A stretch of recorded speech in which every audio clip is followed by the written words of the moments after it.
Hi, how are you? You good? Excellent. Let's go for a bit of a walk, yeah?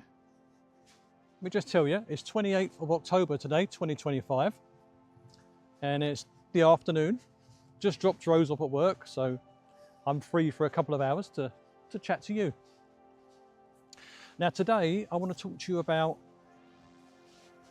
well, mainly about what to do if you have a stall or a plateau while taking Mounjaro or glp-1. Now the reason behind this is sort of because of me.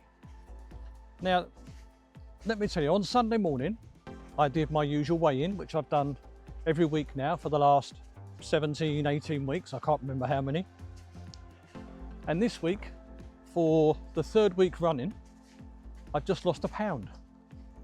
Now I know a pound is great, and I'm getting very close to my second target weight that I had, which was 14 stone 7. I'm 14 stone 9 now.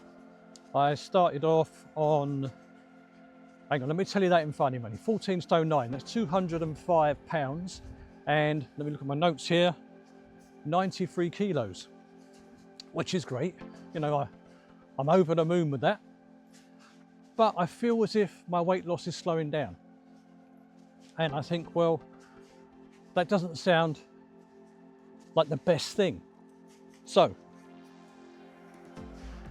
what I've done is I've been having a look around to find out what you should do if your weight loss stops while you're taking these wonderful Mounjaro jabs. Now there's a few things that I've found, 4 or 5 things that I found whilst looking online what other people have recommended. And I thought I'd share them with you because I see quite often online people saying what should they do because their weight loss has stopped. Before we start panicking about, oh no, it stopped working, we need to check ourselves, yeah? If you're like me, then you may not have done this properly. But from day one, I've never actually tracked my calories. Yeah, I've just basically let my body decide for me what to eat. So if I'm hungry, I'll eat something. If I'm not hungry, I won't eat nothing. Now that's probably not the right way to do it. If you do it scientifically, then you should track your calories and see how many calories you're actually eating and how many you should be eating to stay on your calorie deficit to lose weight. Up until now, I've not done that. But now I'm thinking, well, because my weight loss is slowing down, perhaps I should work that out. So that's really the first thing to do, is sort of look at how many calories you're actually eating a day. And if you find that you're eating more than you should to lose weight, then adjust that accordingly and then see what happens. So that's probably the first port of call, to be honest with you. Look at that. If you think, oh no, I've been eating the right number of calories because I've worked it all out, then we'll go on to the other things that you might need to do. What we need to bear in mind as well is when you look at the calories, when you first started taking Mounjaro, you probably had a number of calories in mind that you should be eating if you calculated them, to sort of factor in with how much you weighed at that first point.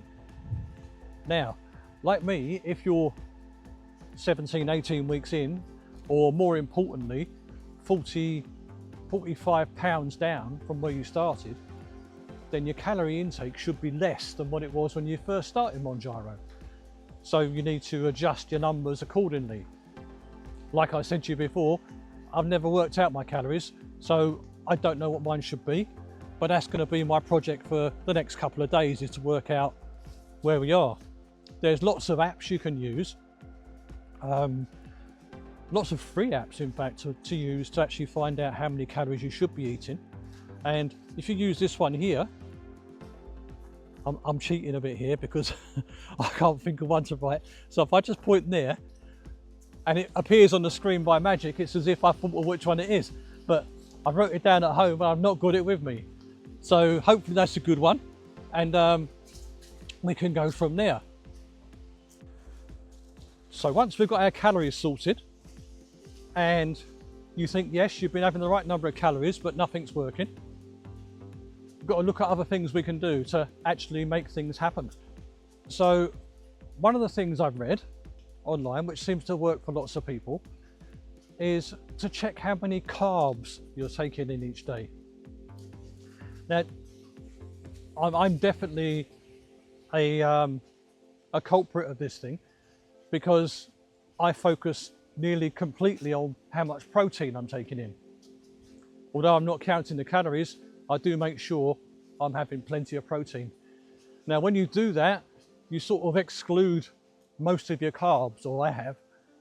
Now, from what I've read, if you increase your carbs for a couple of days, that sort of kick-starts your body to start losing weight again. So you just do it just for a couple of days and then go back to as you was. That's point number one. Number two, this is something else that I'm guilty of, and that's using the same injection site every time. As much as anything else, your body can actually build up a scar tissue on the injection site. So when you inject in exactly the same place every time, you're actually pushing the Mounjaro through that scar site, and not as much will be absorbed into your body. So it becomes less effective. So a thing that I've read is to actually try different places. Now, I've only actually injected in my stomach so far, the left side 1 week, the right side the next time. Left, right, the whole time. What do? Do you mix it up? So you inject in your stomach 1 week and your thigh the next week and your arm the week after? And is that easy to do in your thighs? I've not done it. I greatly like to hear your opinions on that and what you think. It's something I'm definitely going to look into, and I might even have a look this afternoon at other people's videos of injecting into their thighs, because I've never done it. So, you know, it's definitely something to think about. The next biggest thing to do, which I think is crucial anyway, particularly this time of year. Now it's getting a bit colder and a bit grayer. The sun's not shining so much, and you don't always feel that warm. So if you're anything like me, it's easy to forget to take on fluids, particularly water. Yeah, we all like a nice hot drink, but often that might be coffee or tea, which doesn't help to keep you hydrated. We need to make sure still we carry on drinking enough water. It's a very important part of our diet, as it helps with the metabolism and to sort of process your food to go through your body. Because as we all know, glp-1s does slow down the movement of food through your body. So we have to keep ourselves hydrated.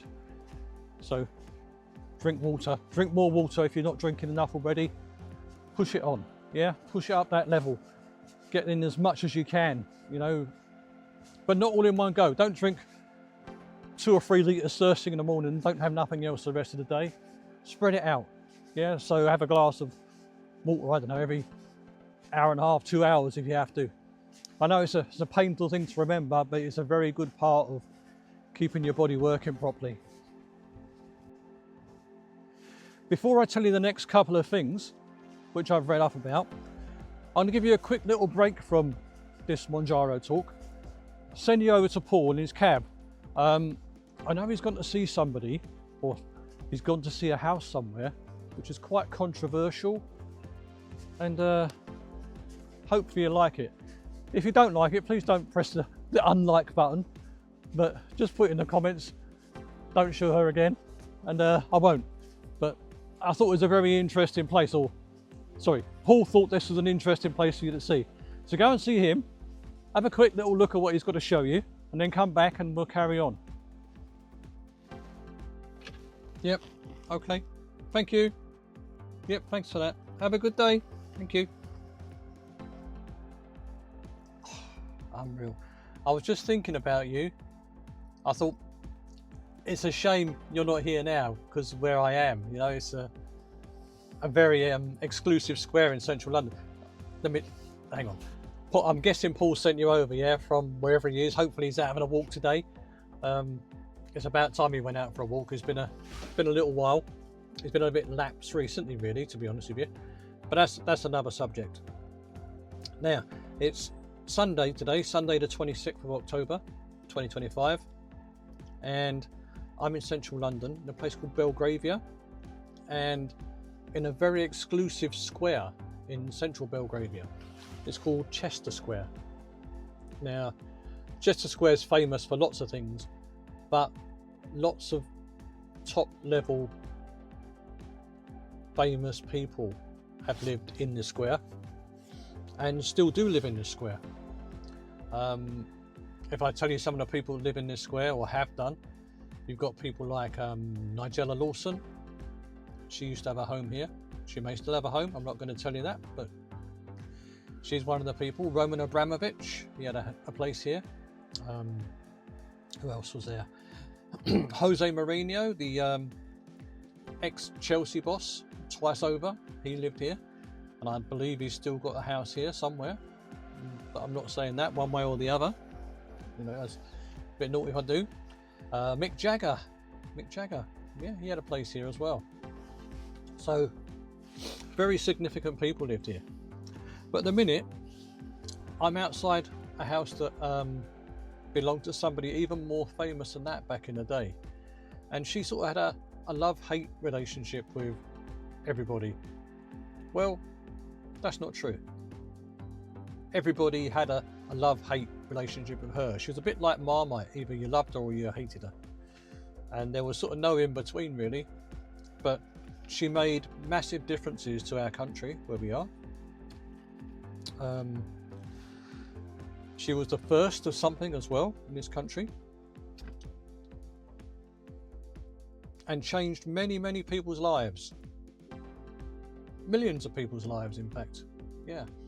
And lots of people would like to have her back now. They'd say, yeah, please come back, sort out this mess. And again, lots of people would say no. The person I'm talking about is Margaret Thatcher. Her house is here. And her house is literally just behind where I am sitting now. If you're looking in the window there, you can probably see her back door, which is strange that her back door's on the front of the house, but yep, that's it. That's Margaret Thatcher's back door. But you never thought you'd be seeing that today, did you? Right, what I'm going to do, I'm going to turn the camera around and show you the whole house. Obviously she doesn't live there anymore, she's not with us anymore, but just bear me 1 second. Now I'm going to have to stand back a fair bit to be able to show you the whole house because it's rather big. This is the row of houses. If I do that, oh no, that's going the wrong way. If I zoom out, these are the houses in the square, and her house where she used to live was just here, number 73. 73 Chester Square, which is fabulous, an amazing place, 5-story building. Look, beautiful. It actually sold about 9 years ago now for, well, it was listed for £30 million 9 years ago. So that gives you an idea of the sort of place we're in at the moment. If you're wondering where Belgravia is, it's just around the corner from Victoria Station, that sort of area.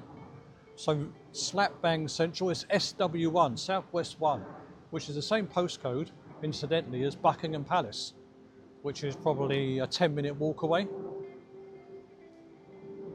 Now, hopefully you're not too cross with me showing you this place, but I thought you'd like to see it. It's quite significant in the British history because of who lived there. Now, yeah, just got back in my cab now. It's a bit windy out there and a bit cold. I've got my short sleeves on today, which is not ideal for getting outside the cab. So anyway, yeah, she lived there until about 2 years from the end of her life. And she actually spent the last 2 years in the Ritz Hotel. Now you're probably thinking, why would you leave such a beautiful place as this to go and live there? Well, the reason was because she had a stroke about 18 months before she died. and she could no longer get up and down the stairs. Okay, I'm going to send you back to Paul now, wherever he is. I'm guessing he's probably still in the forest, but if he's not there, then he'll be back home. That's what he usually does. His usual trick. He says that I take too long showing you things and it ends up a mess. So hopefully you'll get back and see him. All right, talk to you soon. Well, what did you think? Beautiful square in London, isn't it? But quite a controversial lady. You sort of, like you said, it's a Marmite thing. You love her or you hate her. I'm not going to go one way or the other. I'll tell you what I think, but I thought it was an interesting place that he showed us. So anyway, getting back to the Mounjaro stalling, I've already said to you about increasing your carbs for a couple of days. But another thing to do is actually to increase your calories for a couple of days, because your body gets used to what you're eating and adjusts itself accordingly. So you need to sort of shock it in a way by suddenly giving it more calories for a couple of days to process, and that will kickstart your metabolism again if it's slowed down. So that's definitely worth a go. And the final thing really, if you can, is to look at your activity level. Are you moving around enough? I know we can't all go out and walk on lovely places like where I'm walking today every day. We haven't all got that ability, but if you can do any exercise, are you doing enough? Or are you doing too much? You know, is it that you're working out every day and that's too much? Sometimes just by stopping for a couple of days, don't do anything, and then starting again, that could really help. And also, if you can, increase what you're doing. If you feel like maybe you could do more, then do some more. You know, just shock your body into sort of getting up and going again. I'm going to give all those things a go over the next week or two and see if it makes a difference. But I'm pleased anyway how things have gone for me, because I've lost 45 pounds, you know, it's huge. 30 kilos. 20 kilos. I'm not very good at maths. I've actually lost 20 kilos since I started on this Mounjaro journey. So I can't be disappointed in what's going on so far. But on the other hand, when you just see a pound lost, I say just a pound, when you see a pound lost 3 weeks in a row and you feel as if nothing's going on, then it does discourage you. It shouldn't do, but it does. So I'm going to give those things a go. Hopefully you'll give them a go too. If it's, you know, you might find this useful, this video. If you do find the video useful, please give us a like. And there's one of the other YouTubers was talking about something called hyping. I don't know what that is. I've looked through my YouTube site. I can't see anything about hype on there, but apparently you can actually hype a video and that pushes it out to more people. So more people get to see it and get to share the love that I'm sending out. So if you can hype my video, please do. And that's it for now. I'm going to catch up with you. It might not be till next week because I'm very busy at work. I hope you're not too disappointed by that. You might be pleased that you're not seeing me every other day. I'm not sure. But thank you for watching. It's much appreciated. And keep sharing the love. Love you all. See you next week. Bye for now.